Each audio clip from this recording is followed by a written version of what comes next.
सड़क किनारे बैठा ये शख्स सिर्फ जूते चप्पल नहीं सिलता, बल्कि हर दिन अपनी टूटी हुई उम्मीदों को भी जोड़ता है।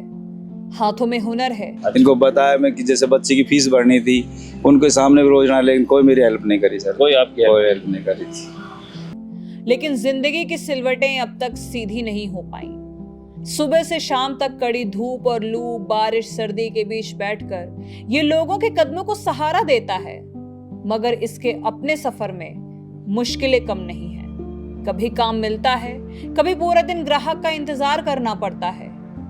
बचत कुछ नहीं है सर, ये धक्का जैसे ये है कि बस अपनी जिंदगी कैसे गुजार रहा हूँ मेरे को पता है। महंगाई बढ़ती जा रही है, लेकिन कमाई आज भी इतनी नहीं कि घर के सारे सपने पूरे हो सकें। फिर भी चेहरे पर शिकन कम और मेहनत पर भरोसा ज्यादा है। ये कहानी है एक मोची की, जो आज हम कैमरे के जरिए आपको दिखा रहे हैं। सर बड़ी कठिनाई से इसमें गुजारा हुआ था, कैसे मैं जन घट जोड़ करके कैसे भी मतलब कर रहा हूँ गुजारा, वो तो मैं ही जान रहा हूँ समय। अच्छा, और कोई मेरे पास इसका ऑप्शन नहीं है सर। आप इस जगह पर कब से बैठ रहे हैं? इसको सर मुझे 20 साल से हो गएगा। एक बार मैं पहले सर जी गुजारा हो जाता था, मतलब खाने का 500-700 रुपए भी हो जाते आप थे। कमा लेते थे? हाँ जी, अब नहीं होता। आप कितना कमा? 200-300 रुपए भी बढ़ाना मुश्किल हो गया, पेट भरना है मुश्किल दिन भर में। हाँ जी, तुम जैसे कर्जा लेके शादी करूंगा सर जी। अच्छा। नई जगह जाएंगे तो सर कौन टिकने ही नहीं देगा, पहले बात तो कोई यहाँ से भी कोई, इस वजह से वहाँ जाके हम सरकारी आदमियों को लोन देते हैं, आप जैसे कहाँ से देंगे। मेरे से बढ़िया तो बेलदार भी सही है। नमस्कार, भारत रफ्तार पर आपका स्वागत है। मैं विधायक आवास के सामने हूँ। जयपुर की यह सबसे पॉश एरिया है जहाँ पर विधायकों का आवास है। यहाँ से चंद कदमों की दूरी पर विधानसभा भवन है और इसके पास एक मोची की दुकान है जहाँ पर मैं फ़िलहाल आया हूँ और जानूँगा कि इनके जीवन में कितनी समस्याएं हैं, कैसे ये गुजारा करते हैं, कब से ये काम कर रहे हैं, सरकार की कितनी योजनाओं का लाभ इनको मिल रहा है, बच्चे इनके क्या करते हैं और इनके जीवन में कौन कौन सी चुनौतियां हैं, इनके काम से जुड़ी चुनौतियां कौन कौन सी चुनौतियां हैं, उसको लेकर के आज हम जो है इनसे बात करेंगे। सर आप आइए इधर आ जाइए। क्या नाम है आपका? गिरिराज नाम है सर जी मेरा। गिरिराज जी, कहाँ से हैं सर आप? सर मैं कोटपुतली जिला, तहसील बांसुर, गांव हमीरपुर से हूँ। अच्छा, तो अब जयपुर में आप कितने सालों से हैं? जयपुर में सर 20 साल से हूँ मैं। 20 साल से जयपुर में? हाँ, कोई मकान वगैरह नहीं है मेरे। अच्छा, एक मिनट। तो 20 साल से जयपुर में हैं आप।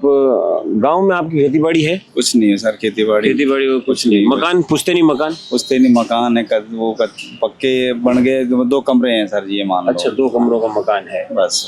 बच्चे आपके क्या करते हैं? बच्चे सर 2 लड़की 1 लड़का है। एक बच्चा एसएससी की तैयारी कर रहा है, एक लड़की बीएड कर रही है और एक लड़की बैंक की तैयारी कर रही है। अच्छा, तो आपके बच्चे 3 बच्चे हैं आपके, तीनों पढ़ रहे हैं? तीनों पढ़ रहे हैं। तो ये जो बच्चों की पढ़ाई का जो खर्च है, ये आप कहाँ से निकालते हैं और कैसे निकालते हैं? सर बड़ी कठिनाई से इसमें गुजारा हुआ था, कैसे मैं जन घट जोड़ करके कैसे भी मतलब बड़ी मुश्किल, बहुत परेशानी में कैसे भी गुजारा करके, आप जैसे लेन देन करके कैसे कर रहा हूँ गुजारा, वो तो मैं ही जान रहा हूँ समय। अच्छा, और कोई मेरे पास इसका ऑप्शन नहीं है सर। आप इस जगह पर कब से बैठ रहे हैं? इसको सर मुझे 20 साल से हो गएगा। एक बार मैं कहूँगा कि एक बार ये जो सामने है, ये विधायक आवास है और विधायक आवास के सामने कितने वर्षों से बैठ रहे हैं आप? 20 साल से। 20 साल से ये यहीं पर बैठ रहे हैं। तो एक बहुत लंबा अरसा है, एक ही जगह पर इनको हो गया है। काम से जुड़ी बात पूछूंगा कि आज 20 साल पहले आपकी एक दिन की इनकम कितनी होती थी और आज जब सब चीज़ों के दाम बढ़ गए हैं, उसके बाद आपकी इनकम में कितना फर्क आया है? 50% का हिस्सा हो गया सर जी। पहले जो कमाई थी उसमें आधा भी नहीं रहा सर जी। पहले कितना कमाते थे? हाँ, पहले सर जी गुजारा हो जाता था, मतलब खाने का 500-700 रुपए भी हो जाते थे। आप कमा लेते थे? हाँ जी, अब नहीं होता। अब कितना कमा? 200-300 रुपए भी बढ़ाना मुश्किल हो गया, पेट भरना है मुश्किल दिन भर में। हाँ जी।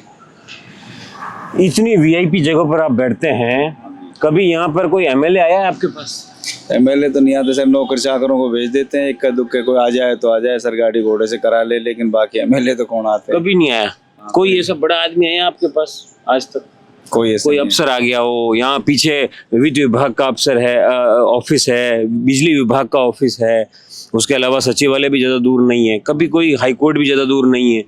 तो कोई ऐसा अफसर आया जिसने आपको इनाम के तौर पे कभी 500 रुपए, कभी 1000 रुपए आपको दे अब दिए? सर जीएसटी पास में पड़ती है, इनकम टैक्स से आते हैं, लेकिन सर कोई मदद के रूप में कुछ नहीं किया, मेरी हेल्प कोई नहीं करी।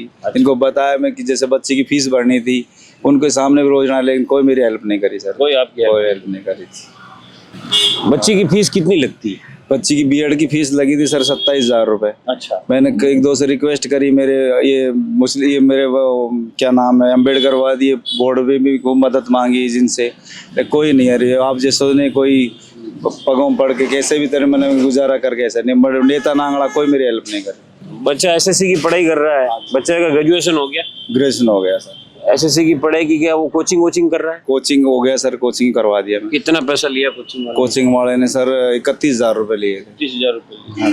अभी भी बच्चा पढ़ाई कर रहा अब बच्चा घर पे है सर। है?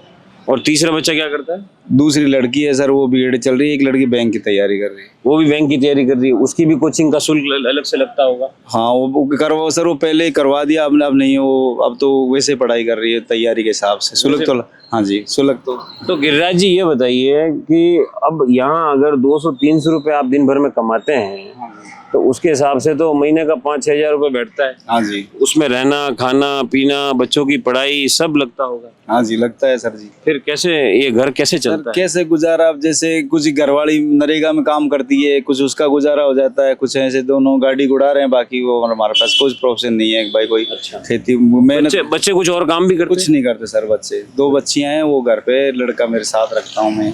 अच्छा लड़का आपके साथ आता है? यहाँ पर आता है? यहाँ रहता हूँ। ये बताइए कि कोई एक ऐसा नेता जिसका सामान आप यहाँ पर ठीक करते हैं, ऐसा कोई नेता है अब तक? ऐसा कोई नहीं सर। अच्छा ये बताइए कि आजकल जमाना बदल गया है। पहले क्या हुआ करता था दोस्तों, पहले जो है जूता आदमी अगर फटता था तो उसको जूता बनवाने के लिए भेजता था, लेकिन अब वक्त बदल गया, अब लोग जूता फटने में जूता फेंक देते हैं। हाँ कल्चर अलग आ गया, नई नई वैरायटी के जूते आ गए, अब उनको कोई करवाना से राजी नहीं होता है। अब कोई अब कोई नहीं बदल। तो पहले बदलवाते थे? पहले तो करवाते, रिपेयरिंग का काम चलता था सर जी कोई। आजकल वो भी बंद हो गया। सरकार की कौन सी ऐसी योजना है जिसका लाभ आपको मिलता है? अब तो सर कोई लाभ है इसमें तो कोई सरकार में कोई आया ही नहीं। अच्छा वो जो मोदी जी का 5 किलो राशन वो आपको मिलता हाँ वो मिलता है सर जी, बराबर मिलता है वो। अच्छा मोदी जी का राशन। और बच्चों की जैसे स्कॉलरशिप की योजनाएं चलती है सरकार द्वारा, उसका लाभ कभी? हाँ उसका मिलता है सर जी।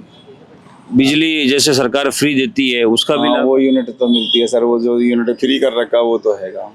उसका इम्पैक्ट आपके जीवन पर है? हाँ पड़ता है सर जी बिल में। हाँ जी।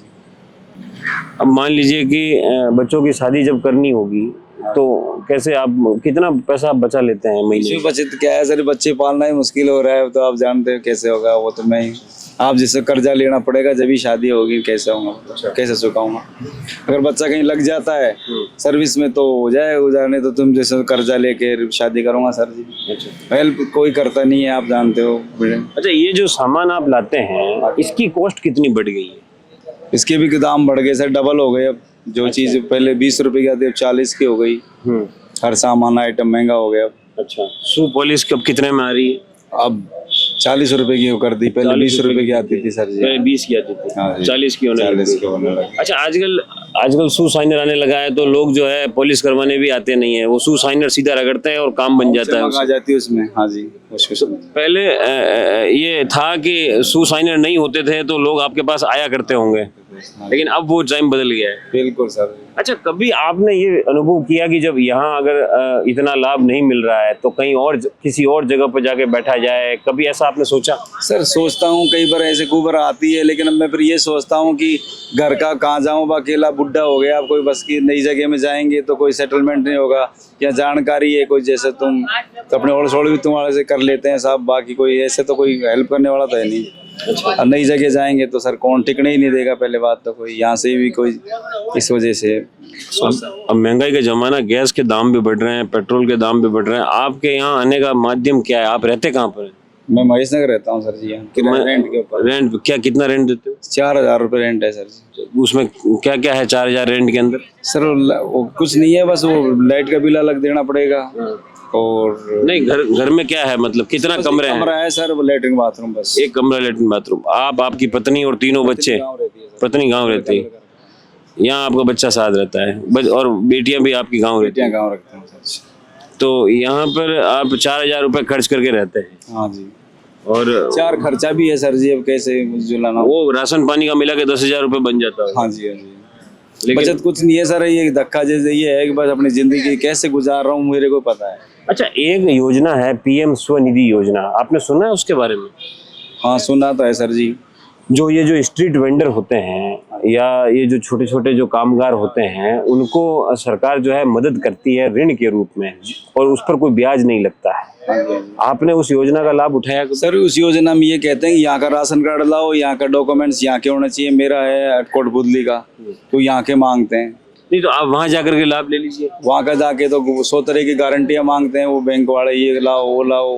100 तरह का, हमारा कोई डिफॉल्टर नहीं हो किससे। वहाँ जाके हम सरकारी आदमियों को लोन देते हैं, आप जैसे कहाँ से देंगे, अच्छा, ऐसे बोलते हैं बैंक वाला। क्या कहता है बैंक वाला, क्या कहते हैं कि लोन हम कहाँ से देंगे, सरकारी गवाह चाहिए, सरकारी आदमी। आपको सरकार तो सर हम मजदूर आदमी को हम 50,000 की में आपको किसकी गारंटी मांगे। बात अगर जूता बनवाने की है, एक बात मुझे बताइए, शू पॉलिश वाले दिन में कितने कस्टमर आ जाते हैं? सर इसका कोई अंदाजा नहीं रहता है, आ जाए तो 10 आ जाए तो 2 भी नहीं आए। अच्छा, ये तो खुला धंधा है सर। आ जाए तो 500 का हो जाए, किसी 200 का भी। संडे शनिवार को तो बिल्कुल ही ऑफ रहता है। तो आप यहाँ पर तो रोज आते हैं? आता हूँ रोज। और एक दिन में कितने कस्टमर आ जाते हैं? कस्टमर का सर देखो, इसमें खुला धंधा होता है सर जी। अब इसमें क्या बता दे, 10 भी आ जाए, कोई दिन 5 भी आ जाए, कोई दिन 20 भी हो जाए, इसकी कोई अंदाजा नहीं रहता। तो फिक्स नहीं है इसका? हाँ, पर कमाई सर मैं तो ये जानता हूँ कि मेरे से बढ़िया तो बेलदार भी सही है। अच्छा, जो वो 5 बजे सुबह 10 बजे जाएगा, 5 बजे। आप यहाँ पर कितने बजे आते हैं? सुबह सर मैं 9 बजे आ जाता हूँ, और शाम शाम को 7 बजे चला जाता हूँ, 7 साढ़े 7। यानी एक प्रकार से आपकी ड्यूटी हो गई 9-10 घंटे। 10 घंटे। अच्छा, तो ये गिरिराज जी की दिनचर्या है, उनका रोजी रोटी है। आप ये समझ सकते हैं कि 6 से 7 हज़ार रुपये मैंने ज़्यादा बता दिए हैं, 5 से 6 हज़ार रुपये, उसमें ये अपना भरण पोषण करते हैं। 3 बच्चे हैं, तीनों बच्चों की पढ़ाई का भी खर्चे उठा रहे हैं। और न जाने कैसे सरकारी योजनाएं जो सरकार दावा करती है बड़े बड़े, उसको कहीं ना कहीं पलीता लगाने का काम बैंक के कर्मी या सरकारी अधिकारी करते हुए आपको नजर आएंगे, क्योंकि इनको योजनाओं की जानकारी नहीं होती है। वो जो बताते हैं उसी को फाइनल मान लिया जाता है।